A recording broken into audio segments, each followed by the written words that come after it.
आज मैं दो निगेटिव वर्ड्स के बारे में डिस्कस करूंगा, नो एंड नो। अब here no is an adjective.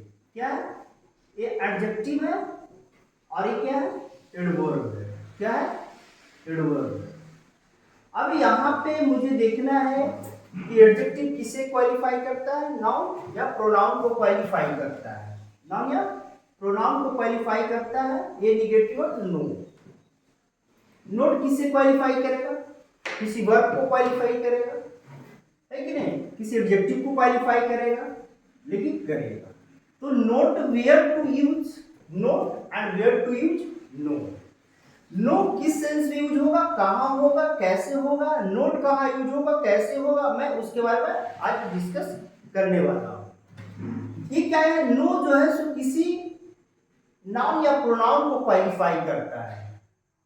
No जो है निगेटिव वर्ड, ये किसी नाउन या प्रोनाउन को क्वालिफाई करता है। जैसे मैं एग्जांपल से आपको मैं बताता हूं, समझाता हूं। You have no pen. You have no pen. आपसे जब एडजेक्टिव पढ़े होंगे तो आपको ये पता होगा कि एडजेक्टिव के बाद कोई ना कोई नाउन आता ही है। तो यहाँ पे क्या है? ये नो है, और नो है जो क्या है? एडजेक्टिव है, और एडजेक्टिव के बाद आ रहा है क्या?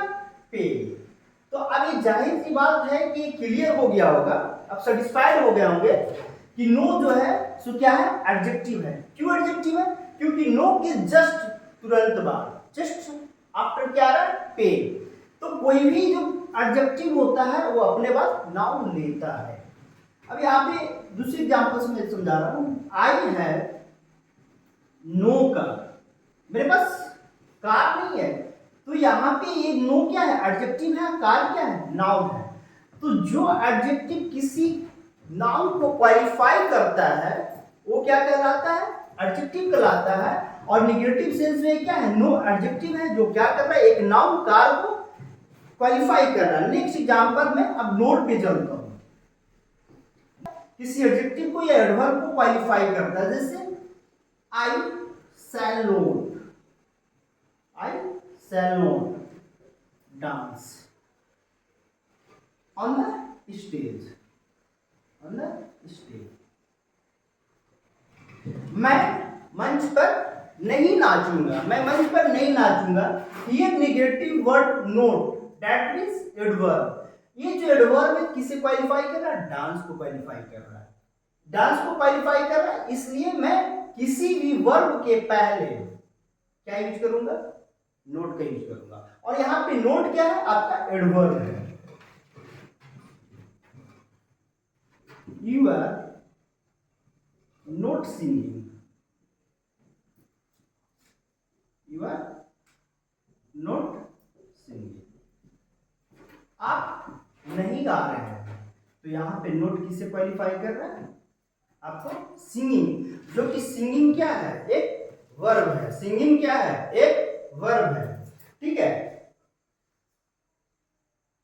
अब क्या है कि यहां पे जैसे अभी तक मैंने बोला कि नोट जो है सो किसी वर्ब को क्वालिफाई करता है, बिल्कुल सही है। लेकिन मैं एक और एग्जांपल देता हूं। I have not a pen, not a pen. अब यहां पे अब आपको एक क्वेश्चन अराइज होगा कि I have not a pen आपने क्यों दिया? देखिए, नोट के बाद, नोट तो अपनी जगह पे एडवर्ब है। नोट के बाद क्या आ रहा है? आर्टिकल आ रहा है। आर्टिकल के बाद क्या आ रहा है? नाउन आ रहा है। अब यहाँ पे आर्टिकल को भी क्वालिफाई कर रहा है और पेन को भी क्वालिफाई कर रहा है। तो इसके इस सेंस में I have not a pen बोलना सही होगा। क्या होगा?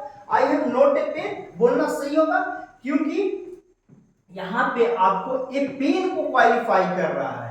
ए पेन को क्वालिफाई कर रहा है, यानी कहने का मतलब कि एडजेक्टिव के फॉर्म में आया है, जो एडजेक्टिव को अब क्या कर रहा है? एडवर्ब क्वालिफाई कर रहा है। इसलिए यहां पे I have not a pen. Next, Ram had not a cycle. Ram के पास साइकिल नहीं था। तो यहाँ पे नोट किसे कर रहा है, ए साइकिल को क्वालिफाई कर, इसलिए ये भी सेंटेंस क्या है, राइट होगा। क्योंकि ये साइकिल क्या होगा, आप ऐसे भी जानते हैं क्या है कि आर्टिकल के बाद कोई ना कोई नाउन आता है, तो ये क्या कर रहा है, नोट जो है सो किसी नाउन को क्वालिफाई कर रहा है, इसलिए I had not a cycle बोलना सही है। उम्मीद करता हूं नो एंड नोट के बारे में आप जान ही गए होंगे।